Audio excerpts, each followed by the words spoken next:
दे दी है कि टिकट के लिए कोई भी दबाव ना बनाए।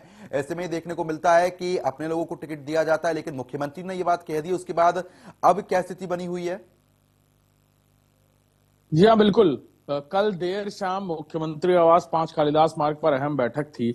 बैठक में मुख्यमंत्री ने साफ कहा कि जो भी मंत्री हैं जिन्हें प्रभार दिया जा रहा है अलग अलग जिलों का, वो इस बात को साफ समझें कि कहीं पर भी अपने रिश्तेदारों की पैरवी ना करें। जो भी जीतने वाला कैंडिडेट है उसे उसको लेकर टिकट दिया जाए और उसको लेकर आम सहमति बनाई जाए। जी। साथ ही उन्होंने ये भी साफ किया कि कहीं पर भी निकाय चुनाव में विरोध की स्थिति ना खड़ी हो, यानी कोई ऐसा भी कार्यकर्ता ना हो जो विरोध करने लग जाए। उस बात का भी खास तौर पर ध्यान देने की बात कही है। और उन्होंने ये भी साफ कहा है कि जिन जिलों का प्रभार दिया जा रहा है उसके अलावा सभी मंत्री अपने गृह जनपदों में भी लगातार इस बात की जिम्मेवारी को समझें कि वहां पर भी उसी तरह की जीत दिलानी है, लिहाजा वहां का भी रिमोट कंट्रोल अपने हाथ में रखें।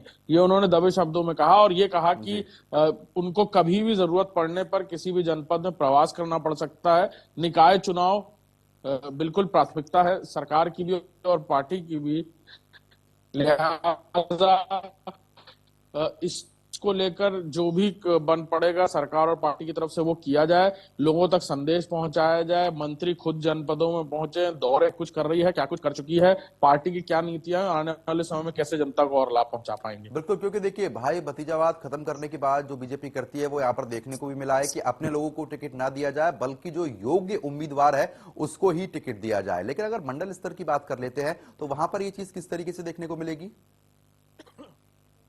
मंडलवार ही मंत्रियों को जिम्मेवारी दी गई है, हम्म। सभी मंत्रियों को मंडलवार जिम्मेवारी दी गई। वो वहां पर जाकर प्रवास करेंगे, बैठकें करेंगे, कार्यक्रम में खुद भी शामिल होंगे और अपने द्वारा भी किए गए कार्यक्रमों को संबोधित करेंगे। लिहाजा मंडलवार भी समीक्षा की जाएगी। जो भी प्रभारी बनाए गए हैं जनपदों के, वहां टिकट, क्योंकि एक भारतीय जनता पार्टी की अपनी हायरार्की है टिकट देने को लेकर भी।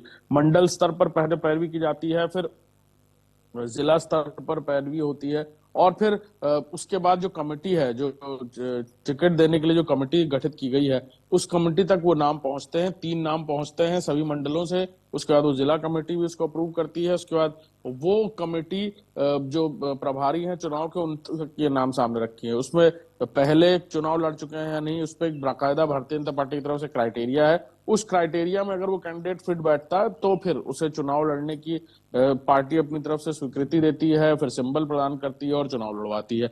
लेकिन इन ठीक है। सभी चीजों के बीच कई ऐसे लोग हैं जो बाकी राजनीतिक दलों से भारतीय जनता पार्टी में शामिल हुए हैं और जो उम्मीद लगाकर बैठे हैं कि उन्हें टिकट दिया जाए।